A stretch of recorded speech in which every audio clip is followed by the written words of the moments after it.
Did you know that there was another attempt at a church by an individual with a gun? Now, this video here, guys, is going to show a series of clips from years ago, months ago, until recent. So I want us to look at just a short clip of a couple of church shootings, and I want us to talk about this because now we're seeing shootings at schools. We're seeing them at malls. We're seeing them at church. So where are the safe spaces for families, for individuals to go to and feel safe, to pray, to get an education, to be out with their families, or for an individual to just go out to enjoy time and an experience without worrying about harm?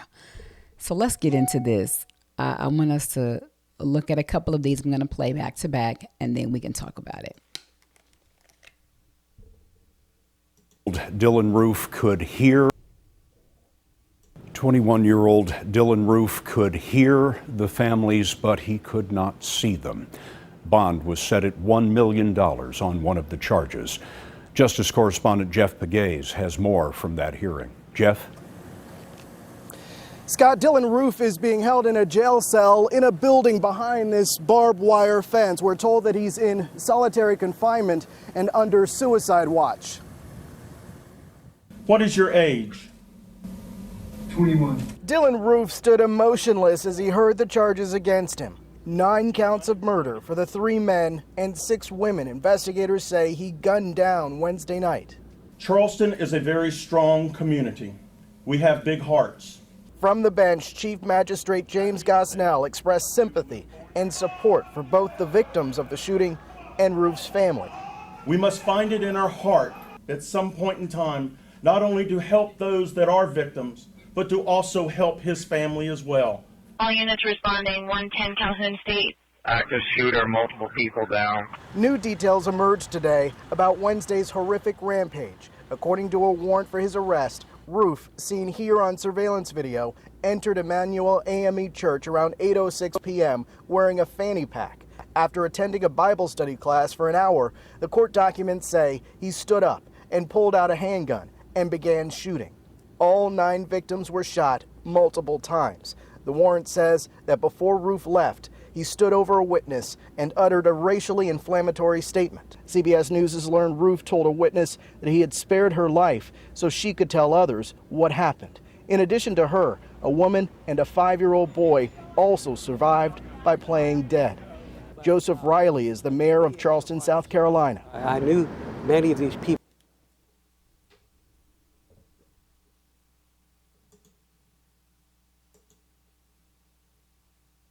At an Alabama church, a gunman opening fire at a potluck dinner, fatally killing 2 people. We learned a 3rd person has now died as well. Police called to the scene of an active shooter, a hero inside the church, pinning the gunman down until authorities arrived. The Stevens Episcopal Church, the latest safe space, then struck by gun violence. Tonight, the suspect, a 70-year-old man who had been seen at the church before, has now been charged. ABC's Elwin Lopez is on the scene in Alabama. Tonight, authorities charging a 70-year-old man with capital murder, accused of killing 3 people inside an Alabama church.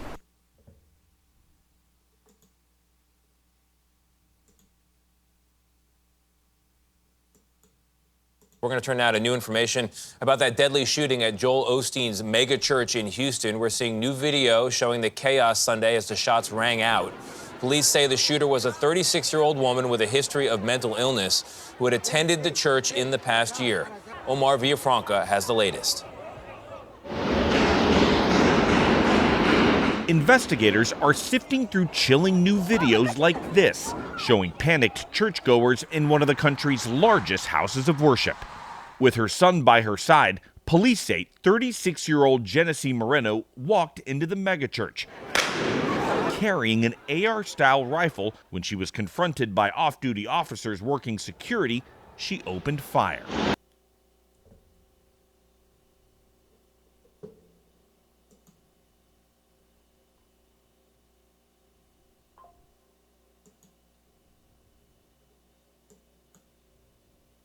The good Lord was definitely with this pastor. He just started his sermon when all of a sudden a man in the congregation jumped up, pointed a gun, and pulled the trigger.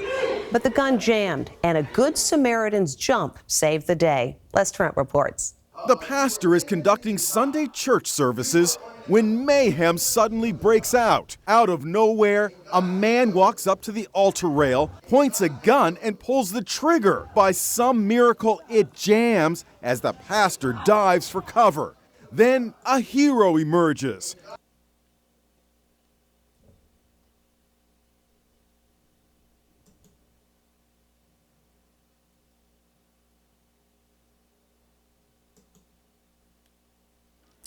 Now this is the most recent. So we saw 9 years ago Dylan with that the shooter Dylan for the first video.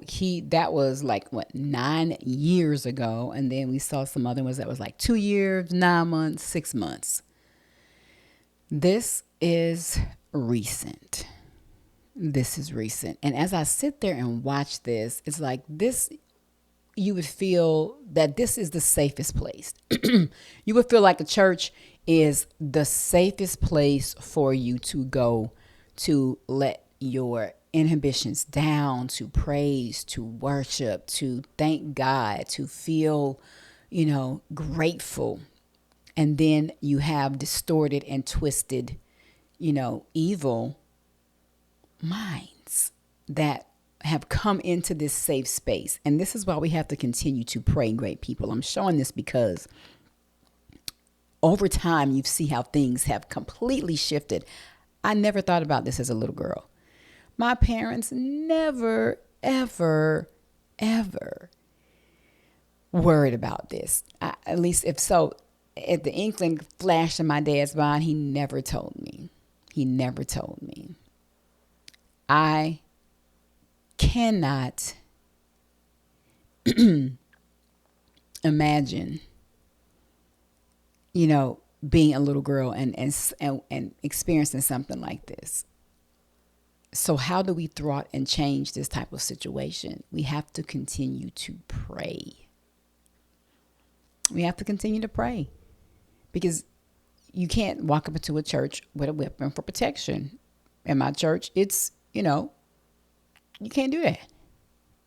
You can't do that. You're going to go through metal detectors. And it seems like this is the way churches should go.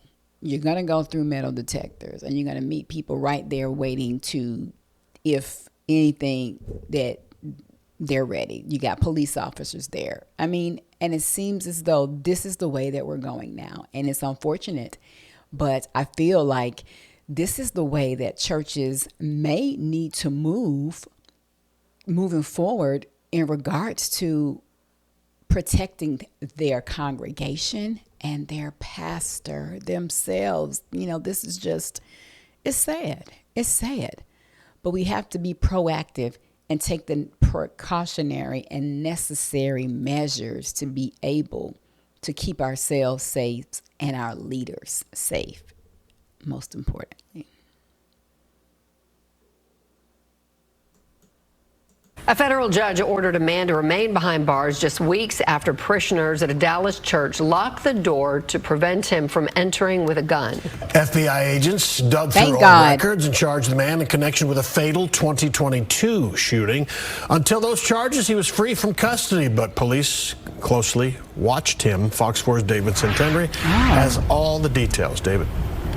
That's good. Yeah, police records reveal that the gunman regularly attended the church that he tried to walk into, allegedly with that tactical rifle. Now that is crazy.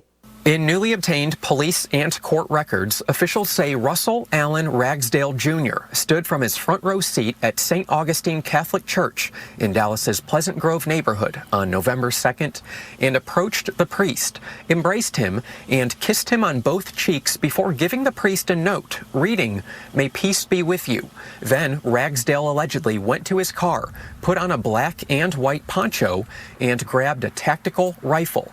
Police say he closed the gate gates to the parking lot before trying to re-enter the church, while 100 people were inside. Parishioners, however, locked the doors to keep him from getting in. And a man outside convinced Ragsdale to put the rifle on the ground until police arrived. According to Dallas police records obtained by Fox 4, the man who talked Ragsdale into dropping the weapon believes he may have wanted to shoot people at the church. Ragsdale's girlfriend told police he was drunk and having emotional issues. Ragsdale was charged with misdemeanor disorderly conduct, but federal investigators discovered he was charged with a 2022 murder of his roommate in Seagoville. That murder charge was dismissed, as Ragsdale claimed the shooting was self-defense. At the time, Seagoville police seized a pistol, shotgun, and rifle.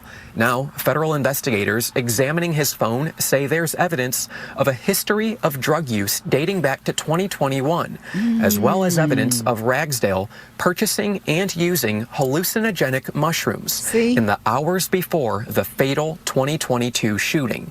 For that, he's charged with felony possession of a firearm by an unlawful user of a controlled substance. And I think they're trying to be innovative. Richard Roper is a former U.S. attorney for the Northern District of Texas, not connected to this case. Roper believes it's clear that federal prosecutors view Ragsdale as a threat and are getting creative in coming up with a charge to try to bring Ragsdale to justice for what they think is a legitimate crime. If convicted, Ragsdale faces up to 15 years in a federal prison. Now, according to the federal complaint that we obtained, Dallas police officers have been conducting surveillance on Ragsdale throughout the past month, just monitoring him, different places that he's going.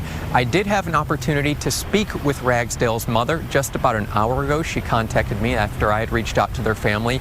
She's saying that she believes this is all a misunderstanding. She does not believe that her son wanted to cause any sort of harm to anyone, and that he has the full support of her family. Okay. This is where we got to draw the line. Well, I'm going to say this first. Thank God that the pastor and the people in the church realized and took heed to the warning and knew that those words means something else can transpire here. So yeah, let's lock the doors because something ain't right. Thank goodness for that. But he got off with this first murder charge. He got off the first time. Okay, he got off the first time. Did not clean his life up. Was drinking and on drugs, had drugs, and the girlfriend said he had some emotional problems. No, it's beyond that. You don't drink and do drugs and then decide you want to go and shoot up a church. No, it's deeper than that. It's deeper than that. And this is where the churches have to really start to be smarter and not afraid to go ahead and get your security. Get your metal detectors. Put your metal detectors in. If you can afford to hire security and police officers to be there on your Sunday, because that's like every Sunday. And I mean, I don't know about the Thursday services or other services, Tuesday, Wednesday services you may have, but it's like you really need to have that protection there because you just don't know. And it's a shame that people want to use drugs and alcohol and then think that they're going to be able to do this and say they have an emotional problems. And okay, and the last comment here. The last statement. The mom is delusional. She is. It's no misunderstanding because the first situation where he was able to get off in self-defense was him getting by. He didn't realize that was him getting his opportunity to get himself in order and get his life together, get his mind right, get the help that he needs and clean up his life. He didn't do that. But there is no misunderstanding when you go in. You've been going. You were there for an extended amount of time. You've been going there for what they said for weeks. He was going to the church. And then all of a sudden you come back, you drunk, you've been on drugs. And now you want to give the pastor a note to say, may peace be with you. Yeah, I'm going to say, okay, well, if you're going to walk out, you will not walk back up in here, bro, because we smarter than that. And he locked the doors. So no, ma'am. No, ma'am. He needs to go to jail. He needs to go to jail and maybe he can get the help that he needs once he's in there. Because what is to say that this won't repeat again? No. We cannot be in denial about this, and people can't be in denial about what's going on with their kids, from grown adults to little kids. Please. I mean, come on. This is outlandish. We have to continue to pray, great people. Pray, pray, pray. And be smart. Be vigilant in paying attention. We're not moving in fear. We definitely are not moving in fear because church is a place of worship, and that's where God is. However, these people that's going in there that ain't wrapped too tight, as my daddy would say, God is not in that. However, we have to also be smart to know if the Holy Spirit is trying to tell us something, paying attention. There's no way for a person to know that. I mean, it's just not. We can't even fathom that. However, I just think what would really be beneficial if more churches were able to have security and what do you call them? Metal detectors. And I don't know if that's too far-fetched, but maybe that should be something that should be put in the budget. Maybe that should be something that should be put in the budget. And for small churches, we can't knock out the small churches. Can't knock out the small churches because they're smaller. No. They could also have a large congregation, but just be a smaller building. Don't get it twisted. But which means they could also get their protection. So I'm definitely for metal detectors, security, police officers, and whatever is required so our leaders can be safe as well as the congregation. What do you guys think? How do you feel about this when you are in service? Is this something that goes through your mind? Because I don't think about it. And even after watching this and just sharing this with you guys and raising another level of awareness, is this something that's going to be in the back of your mind? I am not going to allow myself to be in fear. I pay attention when I go places, even to the grocery store. We already know that there's been shootings there. So we as individuals have to zoom in, stay prayed up, but also pay attention and take our own precautionary measures when it comes to defending ourselves when we're out in public. I'm not saying take any weapons to your place of worship. I'm definitely not saying that. Don't do that. Yet, if there's something that you feel like you want your church to have, which is metal detectors, security, police officers, maybe you should have a meeting with the pastor, maybe you and some members, if you're on the board in your church, if you are a part of the church, you work for the church, you volunteer for the church, and you don't see these things, and it could spark your mind, because we can't just act like it doesn't happen, and we can't be too naive to say it'll never happen to us. So if you want these types of things at your church, bring it up to leadership there and say, hey, maybe we can collect the fund. Maybe we can put this on, I don't know, the offering and the giving. I don't know how you want to word it, but people know what's going on now in the world. They can't be oblivious as to that. And I think people would actually contribute to that because they don't want to stop going to church. No, even though it's an option online for many churches now. We still want to come to the house. So think about that, great people. It just came to me that, that can be something that you could bring up to your leadership, to the board, to other committees at the church to say, hey, we want to contribute so we can have metal detectors, so we can just fortify our church and congregation here. That's what we want to do. So, okay, good people, what do you think? How do you feel? Would this be something that you would bring up to your leadership if you want to add this to your church? If you don't have it, do you go to church and do you feel as though you would like to have this there, or do you already have it? And do you think about this when you are there? All right. I love you guys. I appreciate your support. Subscribe to the channel, share the video, and let me know what you think about this. I want to see your comments.